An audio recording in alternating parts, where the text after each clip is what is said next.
Good morning po mga kabarangay, andito po tayo ngayon sa loob ng aming sasakyan. At kung makikita niyo po, itong sunglasses holder ng aming sasakyan, hindi na po naglalak.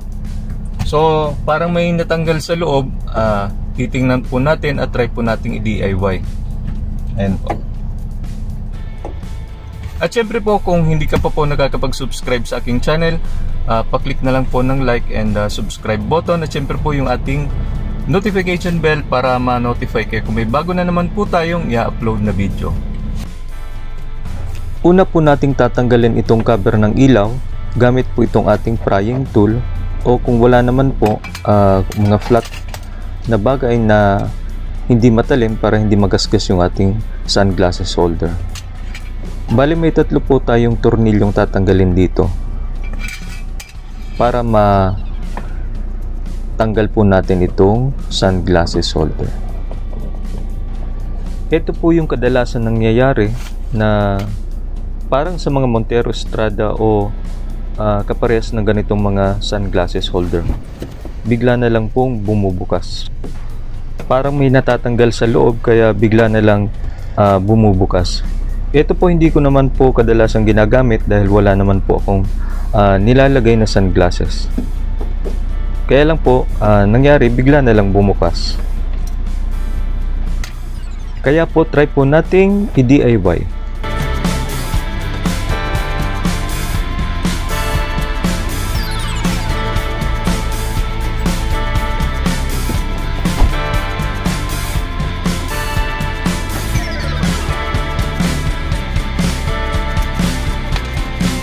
Ayan po, natanggal na po natin at alisin po natin itong nakadikit na harness.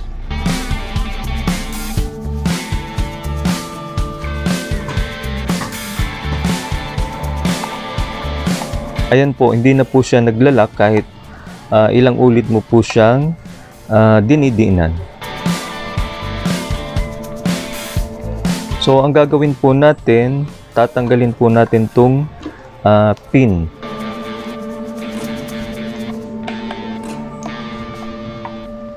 Ayan po, natanggal na natin. At ito po yung parang nawalan ng pin. At papalitan po natin. Ito po yung ating nakuha. Kumuha po tayo ng kaputol na alambre. Kaso medyo madumi dahil may kalawang. So ididin lang po natin to at mag-iwan tayo ng konti lang para hindi siya sumayad sa ating holder. So itutulak po natin yan. Ayan, okay na po. Try na po nating ibalik. At medyo mahirap lang po yung spring na ibalik. So pagtsatsagaan po natin.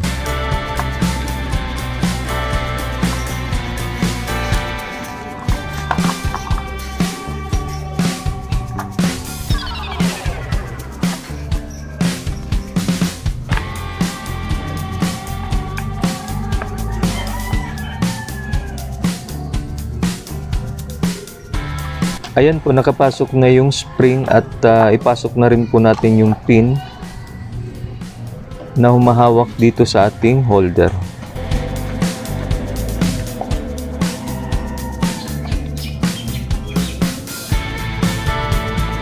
I-line lang po natin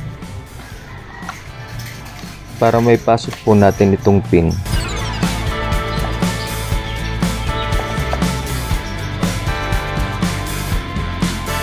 Tapos na po. Try natin.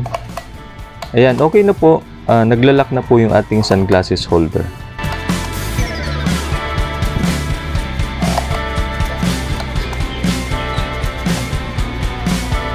So, okay na po at medyo madumi lang sa kamay gawa nung sa ating linagay na kaputol na alambre.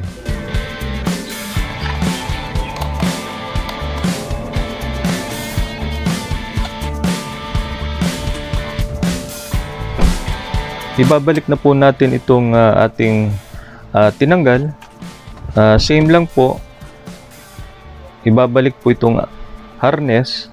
So naka-on lang po yung ating sasakyan dahil medyo mainit sa loob at naka-aircon tayo.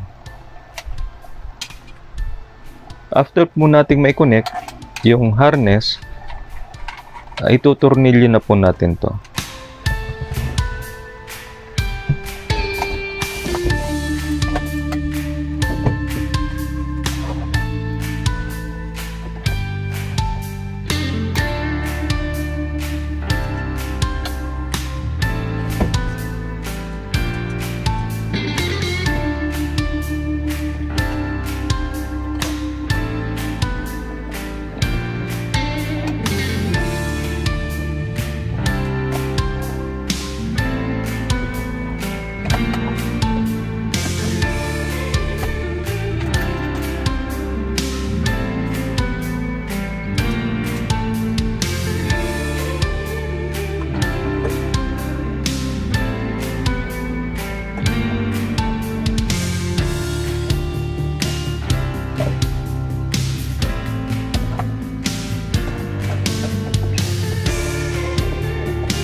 At last po natin ikakabit itong cover. So yun po mga kabarangay, ito na po yung ating DIY na sunglasses holder. Ayan po, kung makikita mo, nakabalik na naman po siya sa kanyang dating ayos. So napakadali lang po, nakapag-DIY na naman po tayo, hindi na po tayo pumunta sa shop. So pag naka-encounter po kayo ng ganitong problema, pwede na lang po kayo ang gumawa, hindi na po tayo pupunta sa shop. At yung ginamit lang naman natin o yung linagay natin na kapirasong alambre, napakaliit lang naman, kaya lang medyo madumi sa kamay dahil medyo may kalawang. So yan po mga kabarangay, sana po may natutunan na naman kayo sa aking video, at maraming salamat po sa panonood.